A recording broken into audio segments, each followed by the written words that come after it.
Israel Hamas युद्ध के बीच पिछले कई दिनों से युद्ध जारी है, जिसमें अब तक 9,000 लोगों की मौत हो चुकी है। इस बीच इजराइल के प्रधानमंत्री ने युद्ध विराम को लेकर देश की स्थिति स्पष्ट की है। प्रधानमंत्री का कहना है कि वे अमेरिका के 9/11 हमले की तरह युद्ध विराम के लिए सहमत नहीं होंगे, क्योंकि यह आत्मसमर्पण की तरह है।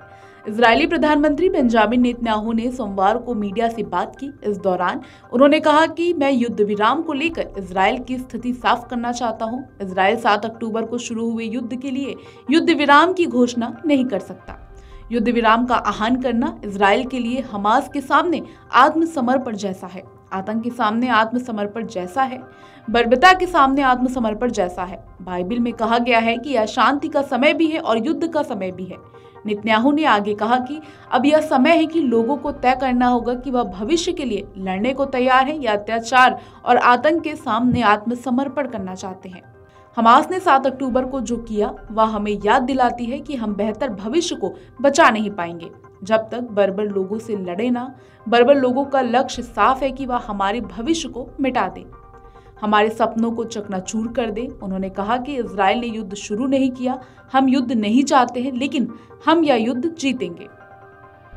इजरायली पीएम ने कहा कि हमास की फंडिंग के पीछे ईरान की अहम भूमिका है। हमास ने छोटे छोटे बच्चों को मां से छीन लिया। हमास के आतंकियों ने लोगों को जिंदा जला दिया, महिलाओं के साथ दुष्कर्म किया, आदमियों का सिर काट दिया, यहूदियों का नरसंहार किया, बच्चों का अपहरण किया। इजराइल सभ्यता के दुश्मनों से ही लड़ रहा है। यह अच्छाई बुराई का युद्ध है।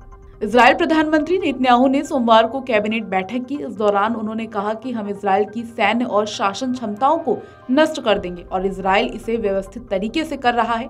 उनका कहना है कि हम युद्ध के बीच में हैं, हम हमास की सैन्य और शासन क्षमताओं को नष्ट कर देंगे। संयुक्त राष्ट्र में इजराइल के स्थायी प्रतिनिधि गिलाद एर्दान ने हमास को आधुनिक नाजी बताया।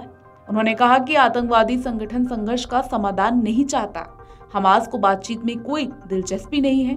हमास की रुचि सिर्फ यहूदियों का विनाश करना है। हमास पिछले 16 साल से फलस्तीनियों पर अत्याचार कर रहा है। 2007 में जब गाजा में सत्ता संभाली तो फलस्तीन के सैकड़ों नागरिकों की हत्या कर दी गई थी। हमास फलस्तीनी नागरिकों को कत्लेआम कर रही है। बता दें, इजराइल और हमास के बीच 7 अक्टूबर से जंग जारी है। 7 अक्टूबर को हमास ने इजराइल पर हजारों रॉकेट दागे थे। इतना ही नहीं, हमास के लड़ाकों ने सीमावर्ती इलाकों में घुसकर इजरायली सैनिकों और आम लोगों पर हमला भी किया था। इन हमलों में अब तक 1400 लोग मारे गए हैं। वहीं इन हमलों के जवाब में इजराइल गाजा पट्टी में हमास के ठिकानों पर बमबारी कर रहा है। इन हमलों में अब तक कई लोगों की मौत हो चुकी है, वहीं 10,000 से लोग जख्मी हैं। Video desk Amar Ujala dot com. अगर आप ये वीडियो YouTube पर देख रहे हैं तो हमारे चैनल को सब्सक्राइब करें और बेल आइकन को दबाना ना भूलें। अगर आप Facebook पर ये वीडियो देख रहे हैं तो हमारे पेज को लाइक करें।